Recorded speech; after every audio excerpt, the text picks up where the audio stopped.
ಆತ್ಮೀಯ ಬಂಧುಗಳೇ, ಮಹಾಭಾರತ ಉದ್ಯೋಗ ಪರ್ವ. ಇದರಿಂದ ಶ್ರೀಕೃಷ್ಣ ಹಸ್ತಿನಾಪುರಕ್ಕೆ ಪ್ರವೇಶ ಮಾಡೋದು, ಮತ್ತೆ ರಾಜ ಧೃತರಾಷ್ಟ್ರ, ವಿದುರ, ಕುಂತಿ ಇರ್ತಾರಲ್ಲ ಅಲ್ಲಿಗೆ ಹೋಗೋದು, ಈ ವಿಷಯದ ಬಗ್ಗೆ ನಾವು ತಿಳ್ಕೊಳ್ತಾ ಇದ್ವಿ.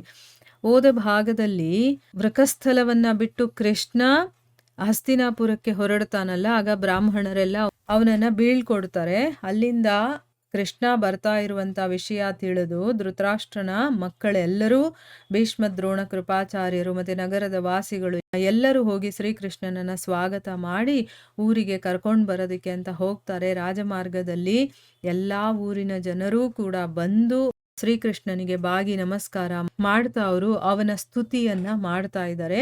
ಈಗ ಮುಂದುವರೆದು ಶ್ರೀಕೃಷ್ಣ ಈ ಎಲ್ಲಾ ಗುಂಪನ್ನು ಪಾರು ಮಾಡಿಕೊಂಡು, ಅಂದ್ರೆ ಅವರನ್ನೆಲ್ಲ ನೋಡಿ ಅವರು ನಮಸ್ಕಾರ ಮಾಡಿದಾಗ ಅವ್ರಿಗೆ ಆಶೀರ್ವಾದ ಮಾಡ್ಕೊಂಡು ಅವನೇನ್ ಮಾಡ್ತಾನೆ, ಮಹಾರಾಜ ಧೃತರಾಷ್ಟ್ರನ ರಾಜಭವನದ ಒಳಗಡೆ ಪ್ರವೇಶ ಮಾಡ್ತಾನೆ. ಆ ಮಹಲು ಅಕ್ಕಪಕ್ಕದ ಅನೇಕ ಭವನಗಳಿಂದ ಸುಶೋಭಿತವಾಗಿತ್ತು, ಬೇಕಾದಷ್ಟು ಭವನಗಳಿತ್ತು. ಶ್ರೀಕೃಷ್ಣ ರಾಜ ಧೃತರಾಷ್ಟ್ರನ ಹತ್ರ ಬಂದು ತಲುಪ್ತಾನೆ. ಶ್ರೀ ಯದುನಾಥ ತಲುಪಿದ ತಕ್ಷಣ ಕುರು ರಾಜನಾದಂತಹ ಧೃತರಾಷ್ಟ್ರ, ಭೀಷ್ಮ, ದ್ರೋಣ, ಇನ್ನು ಬೇಕಾದಷ್ಟು ಜನ ಸಭಾಸದರೆಲ್ಲರೂ ಇರ್ತಾರಲ್ಲ, ಅವರೆಲ್ಲರೂ ಕೂಡ ಎದ್ದು ನಿಂತ್ಕೊಳ್ತಾರೆ. ಆ ಸಮಯದಲ್ಲಿ ಕೃಪಾಚಾರ್ಯ, ಸೋಮದತ್ತ ಮತ್ತೆ ಬಾಹ್ಲಿಕ ಕೂಡ ತಮ್ಮ ಆಸನದಿಂದ ಎದ್ದು ಶ್ರೀಕೃಷ್ಣನನ್ನ ಸತ್ಕಾರ ಮಾಡ್ತಾರೆ.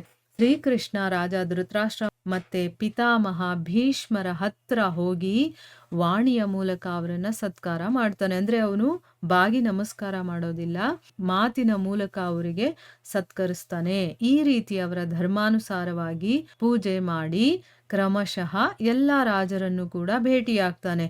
ಮತ್ತೆ ವಯಸ್ಸಿಗೆ ಅನುಸಾರವಾಗಿ ಅವರು ದೊಡ್ಡವರಾಗಿದ್ರೆ ಅವ್ರಿಗೆ ಯಾವ ರೀತಿ ಸನ್ಮಾನಿಸ್ಬೇಕೋ ಆ ರೀತಿ, ಚಿಕ್ಕವರಾಗಿದ್ರೆ ಅವ್ರಿಗೆ ಯಾವ ರೀತಿ ಗೌರವ ಕೊಡಬೇಕೋ ಆ ರೀತಿ, ಎಲ್ಲರಿಗೂ ಕೂಡ ವಯಸ್ಸಿಗೆ ಅನುಸಾರವಾಗಿ ಯಥಾ ಯೋಗ್ಯ ರೀತಿಯಲ್ಲಿ ಅವನು ಸನ್ಮಾನಿಸ್ತಾನೆ. ಶ್ರೀಕೃಷ್ಣನಿಗೋಸ್ಕರ ಅಲ್ಲಿ ಒಂದು ಸುಂದರವಾದಂತಹ ಸ್ವರ್ಣದ ಸಿಂಹಾಸನವನ್ನ ಇಟ್ಟಿದ್ರು.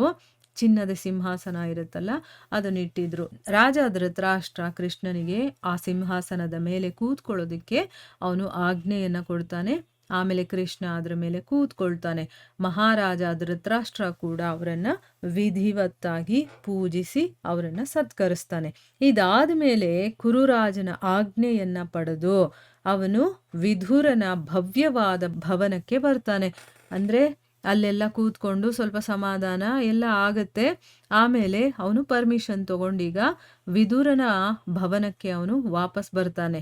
ವಿದುರ ಏನ್ ಮಾಡ್ತಾನೆ, ಎಲ್ಲಾ ರೀತಿಯ ಮಂಗಳ ವಸ್ತುಗಳನ್ನ ತಗೊಂಡು ಅವರನ್ನ ಸ್ವಾಗತಿಸ್ತಾನೆ. ಮತ್ತೆ ತನ್ನ ಮನೆಗೆ ಕರ್ಕೊಂಡು ಬಂದು ಅವನನ್ನ ಪೂಜಿಸ್ತಾನೆ. ಯಾಕಂದ್ರೆ ವಿದುರನಿಗೆ ಗೊತ್ತು ಅವನು ಯಾರು ಅಂತನ್ಬಿಟ್ಟು, ಭಗವಂತ ಅನ್ನೋದು ಗೊತ್ತಿದೆ. ಅದಕ್ಕೋಸ್ಕರ ಭಗವಂತಾನೇ ಮನೆಗೆ ಬಂದಾಗ ಯಾವ ರೀತಿ ಪೂಜಿಸ್ಬೇಕು ಆ ರೀತಿ ಅವನನ್ನ ಸ್ವಾಗತ ಸತ್ಕಾರ ಮಾಡಿ ಮಂಗಳ ವಸ್ತುಗಳು, ಧೂಪ, ದೀಪ, ಹೂವು ಅಂತೆಲ್ಲ ಹೇಳ್ತೀವಲ್ವಾ, ಅಂತ ಮಂಗಳ ವಸ್ತುಗಳಿಂದ ಅವನನ್ನ ಪೂಜಿಸ್ತಾನೆ.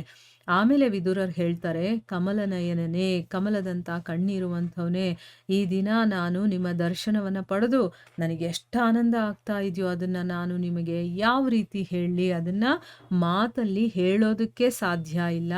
ನನಗಂತೂ ಎಷ್ಟು ಸಂತೋಷ ಆಗ್ತಾ ಇದೆ ಅಂತಂದ್ರೆ ನನಗೆ ಅದನ್ನ ಈ ಶಬ್ದಗಳಲ್ಲಿ ಹೇಳೋದಕ್ಕೆ ಸಾಧ್ಯ ಇಲ್ಲ. ನೀವಂತೂ ಎಲ್ಲಾ ದೇಹದಾರಿಗಳ ಅಂತರಾತ್ಮ. ನೋಡಿ, ಇವನು ಗೊತ್ತಿರುವಂತ ವಿಚಾರ ಅಲ್ವಾ, ಎಲ್ಲರ ಹೃದಯದಲ್ಲಿ ಇರುವಂಥವ್ರು. ನಿಮಗ್ ಗೊತ್ತು ನನ್ನ ಹೃದಯದಲ್ಲಿ ಏನಾಗ್ತಾ ಇದೆ, ನನ್ನ ಭಾವನೆ ಹೇಗಿದೆ ಈಗ ಅಂತ ಅಂದ್ಬಿಟ್ಟು ಹೇಳ್ತಾನೆ. ಅತಿಥಿ ಸತ್ಕಾರ ಆದ್ಮೇಲೆ ಧರ್ಮಜ್ಞರಾದಂತಹ ವಿದುರರು, ಅಂದ್ರೆ ಧರ್ಮವನ್ನ ತಿಳ್ಕೊಂಡಿರುವಂಥವ್ರು, ಅದಕ್ಕೋಸ್ಕರ ಭಗವಂತನಿಗೆ ಸೇವೆ ಎಲ್ಲ ಮಾಡಿದ್ಮೇಲೆ ಪಾಂಡವರ ಕುಶಲಕ್ಷೇಮವನ್ನ ಕೇಳ್ಕೊಳ್ತಾನೆ. ಪಾಂಡವರು ಹೇಗಿದ್ದಾರೆ ಏನು ಅಂತಂದ್ಬಿಟ್ಟು. ವಿದುರರು ಪಾಂಡವರ ಪ್ರೇಮಿ, ಅವರನ್ನ ತುಂಬಾ ಇಷ್ಟಪಡ್ತಾ ಇರ್ತಾರೆ ಪಾಂಡವರನ್ನ. ಮತ್ತೆ ಧರ್ಮ ಅರ್ಥದಲ್ಲಿ ಅವರು ತತ್ಪರರಾಗಿರುವಂಥವ್ರು. ಯಾವಾಗ್ಲೂ ಧರ್ಮವನ್ನ ಬಿಟ್ಟು ಅವರು ಮಾತಾಡ್ತಾ ಇರ್ಲಿಲ್ಲ, ಯಾವಾಗ್ಲೂ ಧರ್ಮ ಪರಾಯಣರಾಗಿದ್ದಂಥವ್ರು. ಕೋಪ ಅನ್ನೋದು ಅವರನ್ನ ಸ್ಪರ್ಶ ಕೂಡ ಮಾಡ್ತಾ ಇರ್ಲಿಲ್ಲ, ಅಷ್ಟು ಅವರು ತಾಳ್ಮೆಯಿಂದ ಇರುವಂಥವ್ರು. ಅದಕ್ಕೋಸ್ಕರನೇ ಶ್ರೀಕೃಷ್ಣ ಪಾಂಡವರು ಏನೆಲ್ಲ ಮಾಡಬೇಕು ಅಂತಿದಾರೋ ಆ ಎಲ್ಲಾ ವಿಷಯಗಳನ್ನು ಕೂಡ ವಿದುರರಿಗೆ ವಿಸ್ತಾರವಾಗಿ ಹೇಳ್ತಾನೆ.